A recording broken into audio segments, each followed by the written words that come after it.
Pendant longtemps, tout semblait sourire à Amel Bent. Aux yeux du public français, elle incarnait l'image même de la réussite. Une voix puissante, une carrière solide, une présence lumineuse sur scène et à la télévision, un mariage perçu comme stable, presque exemplaire. Mais derrière les projecteurs, derrière les sourires soigneusement composés lors des apparitions publiques, un tout autre récit se déroulait. Un récit sombre, complexe, fait de pressions invisibles, de sacrifices silencieux et de fissures qui s'élargissaient au fil des ans jusqu'à dévoiler un gouffre impossible à ignorer. Revient sur ces 8 années que la chanteuse a longtemps appelées « mon chapitre secret », une période où l'amour, l'angoisse, la loyauté et la désillusion se sont entrelacés. Pour la première fois, les éléments clés de cette longue implosion émotionnelle apparaissent clairement, les tensions, les contradictions, les difficultés sous-estimées et les non-dits qui ont finalement conduit à l'explosion publique de leur séparation. Lorsqu'Amel Bent épouse Patrick Antonelli en 2015, la France applaudit. À l'époque, l'artiste est à un tournant de sa vie. Après des années de pression médiatique et de doutes personnels,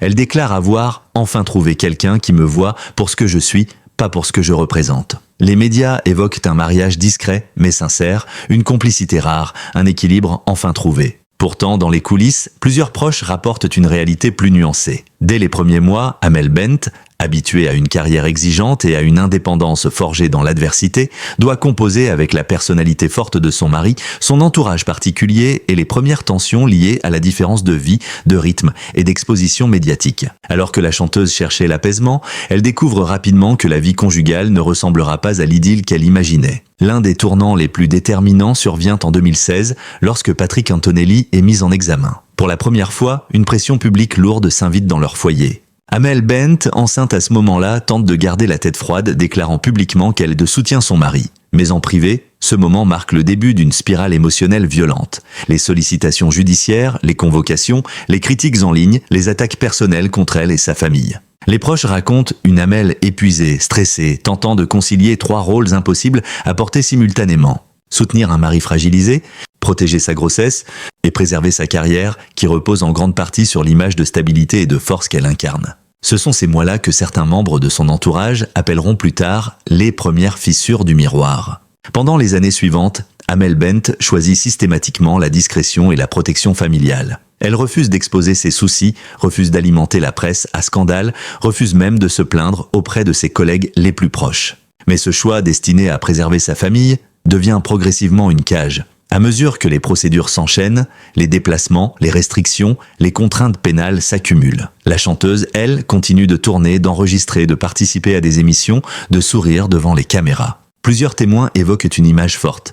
Amel Bent menant 2 vies parallèles. La vie publique, où elle incarne la force, la joie, la détermination. La vie privée, où elle doit gérer l'incertitude, les inquiétudes financières, les pressions familiales et les peurs pour l'avenir de ses enfants. Cette double existence la fragilise lentement. Elle développe, selon certains proches, une capacité presque mécanique à mettre ses émotions dans un tiroir pour conserver la face. Mais ces tiroirs accumulent les douleurs, les frustrations, les déceptions jusqu'à déborder. Le mariage d'Amel Bent est alors marqué par un déséquilibre profond. De nombreuses sources décrivent une chanteuse devenant progressivement le pilier émotionnel et financier du foyer, assumant tout, comblant les manques, apaisant les tensions, protégeant les apparences. Le plus lourd fardeau reste celui de la culpabilité. Culpabilité de ne pas pouvoir tout arranger, culpabilité de ne pas pouvoir sauver l'autre de ses erreurs, culpabilité de protéger ses enfants tout en maintenant une image familiale fragile, culpabilité de penser parfois à mettre fin au mariage alors qu'elle s'est battue si longtemps pour le préserver. Les tensions conjugales, bien que soigneusement dissimulées au public, deviennent alors permanentes. Les disputes s'enveniment, les malentendus se multiplient et la communication s'effrite. Selon un ami du couple, Amel avait l'impression d'être responsable de tout, même de ce qui ne relevait pas d'elle. Elle était prisonnière entre la loyauté et la survie. À mesure que les années passent, plusieurs signes laissent transparaître l'effritement intérieur de la chanteuse. Sa silhouette change avec le stress, elle s'exprime moins spontanément dans les interviews, ses chansons deviennent plus sombres, plus introspectives. Ses proches affirment qu'elle ne riait plus comme avant. Malgré cela, elle tient bon. Pour ses enfants, pour sa carrière, pour son couple, ou peut-être pour l'image qu'elle souhaitait encore sauver. Ce qui impressionne en rétrospective, c'est sa capacité à maintenir un niveau artistique aussi élevé alors que sa vie personnelle se fissurait dans l'ombre. Cette période coïncide d'ailleurs avec certains de ses plus grands succès, preuve d'une force intérieure remarquable. Mais le coût émotionnel de cette performance permanente est immense. La pression, l'épuisement, les attentes irréalistes la poussent au bord d'un point de non-retour. Le tournant final arrive lorsque les procédures judiciaires, les tensions familiales et l'étouffement émotionnel deviennent insupportables. Amel Bent comprend alors que le poids accumulé depuis 8 ans menace désormais son équilibre mental, sa carrière et même sa capacité à être une mère présente et stable.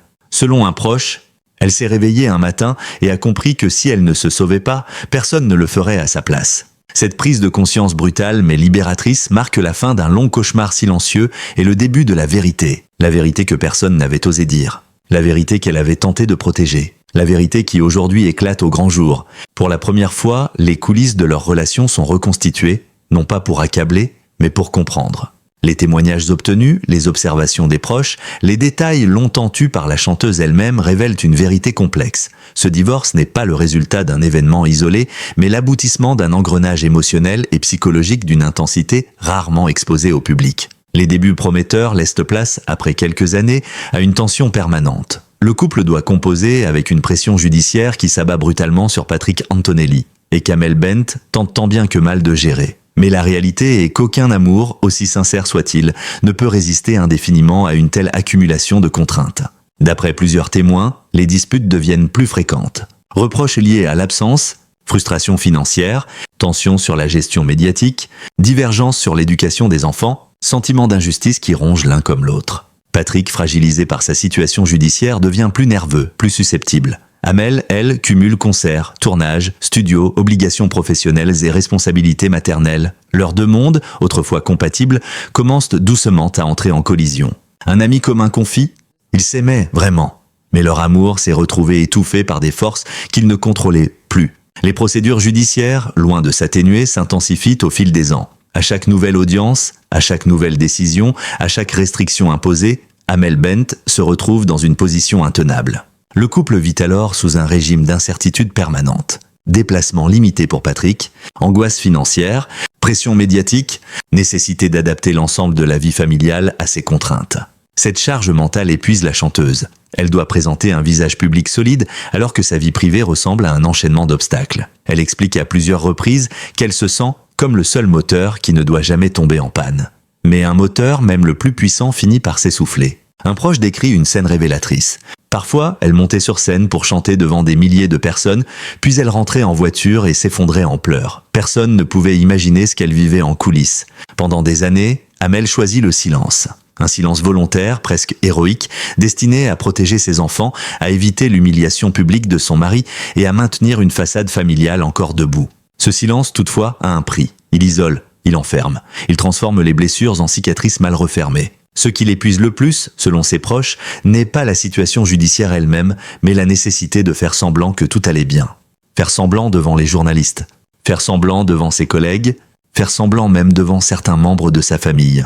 Ce mensonge permanent finit par la consumer. Elle perd le sens du mot « normalité », elle ne sait plus où commence sa vie de star et où se termine sa vie de femme. Une amie intime confie « Amel vivait dans un paradoxe. Plus elle voulait sauver son couple, plus elle s'éloignait d'elle-même. » À partir de 2021, selon plusieurs sources, les tensions atteignent un niveau inédit. Les disputes deviennent plus violentes, pas physiquement, mais psychologiquement lourdes. L'épuisement accumulé des deux côtés transforme chaque petite friction en une tempête. Certains parlent de véritables nuits blanches où le couple discutait, pleurait, se reprochait tout ce qu'il n'avait jamais osé se dire. D'autres évoquent des silences glaciales, des semaines à éviter les conversations profondes, chacun enfermé dans son propre mur de frustration. Amel Bent réalise alors quelque chose de fondamental. Elle n'est plus heureuse depuis longtemps. Elle ne veut pas l'admettre, mais son corps, son visage, ses nerfs, son travail, tout lui renvoie la même vérité. Le mariage ne la nourrit plus, il l'épuise. Ce qui maintient encore le couple ensemble durant ces années sombres, ce sont les enfants. Amel Bent a toujours été une mère profondément dévouée. Elle supporte l'insupportable pour préserver ce qu'elle appelle l'unité affective de ses filles. Elle souhaite qu'elles grandissent avec un père présent, malgré les difficultés. Mais à mesure que les disputes s'enchaînent, que les obligations judiciaires font peser un climat de tension constante sur la maison, elle comprend que rester dans ce mariage n'offre plus un environnement stable. Selon un proche, elle se disait « Si je reste, mes enfants grandiront dans le stress. Si je pars, elles grandiront dans l'incertitude. » C'était un choix impossible. Et pourtant, un jour, la balance finit par pencher. La condamnation de Patrick Antonelli marque un avant-après brutal. Pour Amel Bent, déjà fragilisée, c'est la goutte d'eau qui fait déborder 8 années d'endurance silencieuse. Ce jour-là, une partie d'elle cède. Pas dans la colère, dans la résignation. Elle comprend qu'elle ne peut plus continuer à assumer un poids qui ne lui appartient pas. Que son amour, aussi sincère soit-il, n'a plus la force de soutenir un conjoint dont les erreurs ont redéfini toute leur vie de couple. Qu'elle a le droit, enfin, de penser à sa propre survie émotionnelle. Un membre de son équipe raconte « Après l'audience, elle s'est assise seule pendant 20 minutes. Personne ne parlait, personne n'osait. On a tous compris que quelque chose venait de se briser en elle. Cette décision n'a rien à voir avec un coup de tête. Elle résulte d'un processus lent, douloureux, presque inévitable. Pour la première fois, Amel Bent met des mots sur ses peurs et ses envies. Elle parle à ses proches, elle consulte des professionnels, elle prend du recul, elle réalise que rester serait renoncer à elle-même. Elle choisit alors la séparation. Une décision mûrie, réfléchie, presque silencieuse, mais lourde de sens. Une décision qui n'a rien à voir avec la revanche ou la colère. Une décision prise par une femme fatiguée de tout porter seule. Lorsque la nouvelle de leur divorce devient publique, la France est sous le choc. Peu de gens avaient mesuré l'ampleur du cauchemar quotidien qu'Amel Bent cachait derrière son sourire. Les médias comprennent enfin que ces 8 années n'ont rien à voir avec une simple crise conjugale. Elle raconte la dérive progressive d'un couple soumis à une pression émotionnelle, judiciaire et médiatique exceptionnelle. Elle révèle les sacrifices d'une femme qui a tout fait pour préserver sa famille au détriment de sa propre paix intérieure. Pour la première fois, la vérité apparaît au grand jour. Ce divorce n'est pas un échec, c'est une libération. Le divorce d'Amel Bent n'a pas seulement marqué la fin d'un mariage. Il a ouvert une ère nouvelle, plus douloureuse, mais aussi plus vraie. Pour la première fois en 8 ans, la chanteuse n'a plus besoin de jouer un rôle, de lisser les aspérités de sa vie privée ou de porter seule une histoire trop lourde pour ses épaules. Lorsque la nouvelle de la séparation tombe, la réaction est immédiate. Plateau TV, réseaux sociaux, forums, émissions spécialisées, tout le monde parle d'Amel Bent. Pendant des années, elle a protégé son couple avec une loyauté presque sacrificielle. Et soudain, cette forteresse construite dans le silence s'effondre, révélant un champ de ruines émotionnelles que personne n'avait prévu. Les chroniqueurs s'étonnent. Comment une femme aussi forte a-t-elle pu porter autant de souffrances? Pourquoi n'a-t-elle jamais rien dit? Comment a-t-elle pu continuer à sourire pendant que tout s'écroulait autour d'elle? Ce qui choque le plus, c'est l'écart immense entre l'image publique d'Amel Bent et la réalité intime qu'elle a vécue. Une artiste en lumière, une femme dans l'ombre, des fans déclarent « On croyait la connaître, mais en fait, elle a porté un fardeau dont personne ne se doutait. » Très vite, 2 courants d'opinion émergent. Un océan de soutien. La plupart des internautes saluent son courage.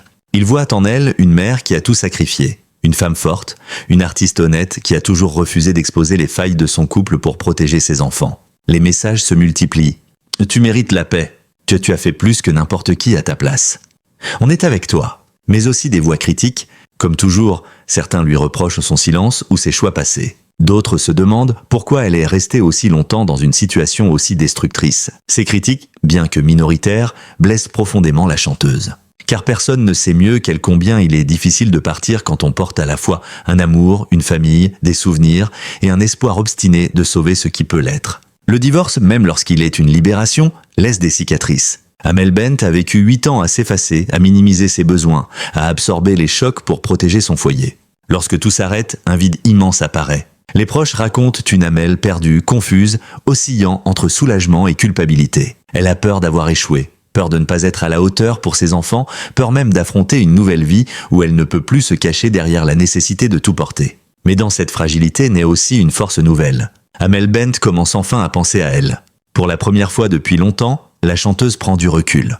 Elle consulte, elle médite, elle écrit. Elle retrouve des activités qu'elle avait abandonnées. Elle passe du temps avec ses enfants dans un climat plus léger, plus simple, sans tension permanente. Une amie raconte « C'était comme si elle réapprenait à respirer. Ses épaules s'étaient enfin allégées. Elle recommence à rire, à sortir, à discuter sans peur d'être jugée. Elle reconstruit des liens avec certaines personnes qu'elle avait involontairement mises à distance, faute de temps et de disponibilité émotionnelle. Petit à petit, elle comprend une vérité essentielle. Elle n'a rien détruit, elle s'est sauvée. Lors des semaines qui suivent la séparation, plusieurs éléments que la chanteuse avait toujours refusé de confirmer sortent enfin au grand jour. L'épuisement extrême. Amel Bent aurait vécu une période de fatigue nerveuse intense, frôlant le burn-out émotionnel. Les tensions dans le foyer, sans être violentes physiquement, certaines disputes auraient été psychologiquement destructrices. Le rôle écrasant des procédures judiciaires. Les contraintes imposées à son mari ont affecté chaque aspect du quotidien. Déplacements, finances, vie sociale, éducation des enfants. Les sacrifices artistiques. Amel aurait refusé plusieurs projets internationaux pour rester auprès de sa famille durant les moments critiques. La solitude totale. Pendant des années, elle n'a parlé à personne de ses peurs profondes, préférant tout porter seule. Ces révélations ne sont pas destinées à blâmer. Elles permettent, au contraire, de comprendre le poids immense que la chanteuse supportait en silence. Curieusement, cette crise personnelle devient un tournant artistique majeur. Libérée d'un poids, Amel Bent retrouve une inspiration brute, puissante. Elle compose différemment. Elle chante différemment. Elle s'exprime autrement. Plusieurs membres de son équipe décrivent une artiste métamorphosée. Plus authentique, moins contrôlée, plus émotionnelle, plus créative. Ses chansons prennent une nouvelle profondeur, imprégnée de ce qu'elle a vécu. Le public le ressent immédiatement, la sincérité bouleverse, la fragilité touche, la renaissance inspire. Pour ses enfants, Amel Bent tient à instaurer un environnement apaisé. Elle refuse que leur quotidien soit défini par un divorce conflictuel. Elle instaure un dialogue, une routine stable, une présence douce mais solide. Elle veille à ce que les filles comprennent que ce divorce n'est pas une rupture d'amour parental, mais une décision prise pour leur offrir une vie plus sereine. Cette maturité, cette stabilité retrouvée impressionne même ses proches. Elle prouve une fois de plus que sa priorité absolue demeure sa famille. Au fil des mois, Amel Bent accepte enfin de poser des mots sur ce qu'elle a traversé, non pas par vengeance mais par nécessité. Parce qu'elle sait que d'autres femmes vivent dans la même chose, l'usure lente, le silence forcé, les responsabilités écrasantes, les espoirs qui s'effondrent. Son histoire devient alors un message d'espoir. On peut aimer profondément et pourtant devoir partir pour se sauver. On peut être forte et pourtant s'effondrer. On peut renaître après avoir vécu un cauchemar. La vérité sur ces 8 années d'épreuve n'est pas un scandale, c'est un témoignage de résilience. Et cette renaissance est peut-être l'acte le plus puissant de toute sa vie. L'histoire d'Amel Bent apparaît aujourd'hui avec une clarté bouleversante. Ce que le public n'avait jamais imaginé, ce que les médias n'avaient jamais raconté, ce que la chanteuse elle-même avait choisi d'enterrer dans les zones les plus secrètes de sa vie, vient enfin d'être mise en lumière. 8 années de lutte silencieuse, vécues dans l'ombre d'un amour devenu trop lourd pour être porté seul. Pendant longtemps, Amel a été perçue comme une figure de force tranquille, une voix d'une puissance incomparable, une artiste qui traversait les épreuves comme si elle glissait sur elle. Mais derrière cette image, presque trop parfaite pour être réelle, se cachait une femme fragile, une femme blessée, une femme qui a dû se battre contre des tempêtes émotionnelles dont personne ne soupçonnait la violence.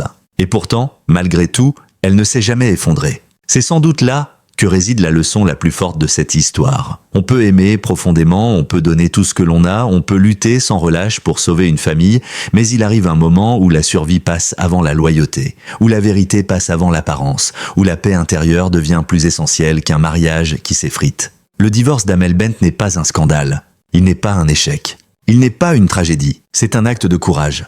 Un acte que des milliers de femmes reconnaissent, car elles l'ont vécu ou le vivent encore, celui de se relever, celui de dire stop, celui de choisir sa santé mentale, celui de protéger ses enfants d'un climat trop lourd, celui de se reconstruire malgré la peur de l'inconnu. Aujourd'hui, Amel Bent renaît. Elle retrouve sa voix, non plus seulement comme une artiste acclamée, mais comme une femme libre. Elle reconstruit sa vie, pierre après pierre, avec une maturité nouvelle, une lumière plus brute, une authenticité plus forte que jamais. Son histoire n'est pas seulement celle d'un divorce, c'est l'histoire d'une émancipation.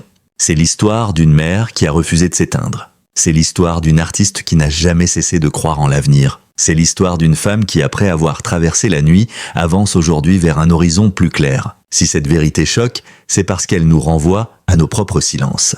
Si elle émeut, c'est parce qu'elle nous rappelle qu'au-delà des projecteurs, les stars vivent des combats aussi douloureux, parfois plus, que ceux de chacun d'entre nous. Dans cette ultime page, une certitude demeure. Amel Bent ne s'est pas brisée, elle s'est transformée. Et cette transformation restera probablement l'un des chapitres les plus inspirants de sa vie. Si vous êtes arrivé jusqu'ici, c'est que cette histoire vous a touché, que vous avez ressenti la force, les blessures, le chemin de renaissance d'Amel Bent, que vous aimez les analyses approfondies, les récits humains, les enquêtes qui dévoilent les vérités cachées derrière le monde des célébrités. Alors je vous invite chaleureusement à vous abonner à notre chaîne. Notre objectif n'est pas de faire du sensationnalisme. Notre mission est de comprendre, d'analyser, d'expliquer et de vous transmettre des récits humains avec respect, nuance et profondeur. En vous abonnant, vous soutenez un travail journalistique indépendant, vous encouragez des enquêtes longues, précises, documentées, vous ne manquez aucune histoire importante du monde des célébrités, vous êtes prévenu dès qu'un nouveau dossier exclusif est publié. Vous participez à une communauté passionnée et respectueuse, votre soutien compte. Chaque abonnement, chaque like, chaque commentaire nous permet de continuer à produire des analyses de haut niveau, fidèles à la vérité, toujours humaines et toujours pertinentes. Si l'histoire d'Amel Bent vous a ému, abonnez-vous dès maintenant. Activez la cloche pour être alerté à chaque nouvelle vidéo. Et surtout, partagez votre avis dans les commentaires. Votre voix compte. Merci de nous lire. Merci de nous soutenir. Merci d'être là, tout simplement. L'aventure continue. Et croyez-moi, les prochaines révélations vont vous surprendre encore davantage.